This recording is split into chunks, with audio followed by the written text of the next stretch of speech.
200 বছর আগে 1820 সালের আমেরিকা। তখনকার আমেরিকা ছিল আজকের মতো আধুনিক নয়। বড় বড় শহর খুব কম, অধিকাংশ মানুষ বাস করত ছোট ছোট গ্রাম আর কাঠের ঘরে।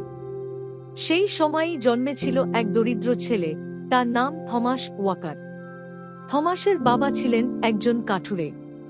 সারাদিন জঙ্গলে গিয়ে গাছ কেটে জীবিকা চালাতেন। তাদের ছোট্ট কাঠের ঘর ছিল গ্রামের এক কোণে।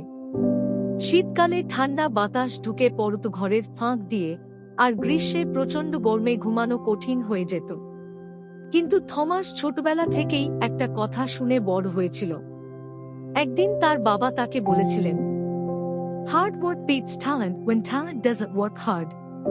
থমাস তখন বুঝতে পারেনি কথাটার গভীরতা, কিন্তু বাবার চোখে সে দেখেছিল বিশ্বাস, পরিশ্রম করলে মানুষ একদিন সফল হবেই। থমাসের বয়স যখন 12 বছর, তখন তার বাবা অসুস্থ হয়ে পড়লেন। পরিবারের সব দায়িত্ব এসে পড়ল ছোট্ট থমাসের কাঁধে। সে সকালে কাঠ কেটে বাজারে বিক্রি করত, বিকেলে লোকজনের খামারে কাজ করত। অনেক সময় না খেয়ে দিন কাটত। একদিন গ্রামের এক বৃদ্ধ শিক্ষক তাকে বললেন, The harder you work for something, the greater you'll feel when you achieve it। এই কথাটা থমাসের মনে আগুনের মতো জ্বলে উঠল।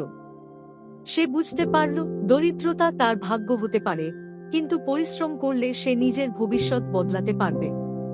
থমাস প্রতিদিন ভোরে উঠত। যখন অন্য ছেলেরা খেলত, সে কাজ করত।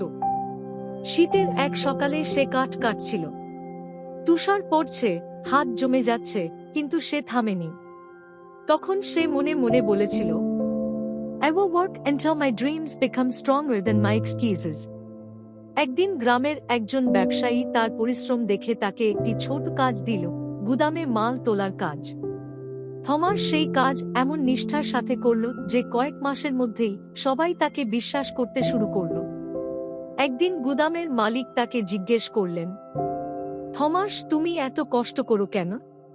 থমাস মাথা নিচু করে বলল, কারণ আমি দরিদ্র হয়ে জন্মেছি, কিন্তু দরিদ্র হয়ে মরতে চাই না। মালিক মুগ্ধ হয়ে বললেন, Success usually comes to those who are too busy to be looking for it। এই কথাটা ছিল সত্যি। থমাস তখনও বুঝতে পারেনি, তার পরিশ্রমই তাকে ধীরে ধীরে বড় সুযোগের দিকে নিয়ে যাচ্ছে। বড় সুযোগ। বছর কয়েক পরে থমাস গুদামের ম্যানেজার হয়ে গেল। তার সততা আর পরিশ্রম দেখে সবাই তাকে সম্মান করত। কিন্তু সে এখানেই থামেনি। সে নিজের ছোট ব্যবসা শুরু করল, কাঠ আর কৃষি সরঞ্জাম বিক্রির দোকান। শুরুতে খুব কঠিন ছিল। অনেক সময় লোকসান হতো। অনেকেই বলতো, এই ব্যবসা তোমার দ্বারা হবে না। কিন্তু থমাস সব সময় একটা কথা মনে রাখত, It does not matter how slowly you go as long as you do not stop। Confucius. সে থামেনি। পরবর্তী 10 বছর ছিল থমাসের জীবনের সবচেয়ে কঠিন সময়।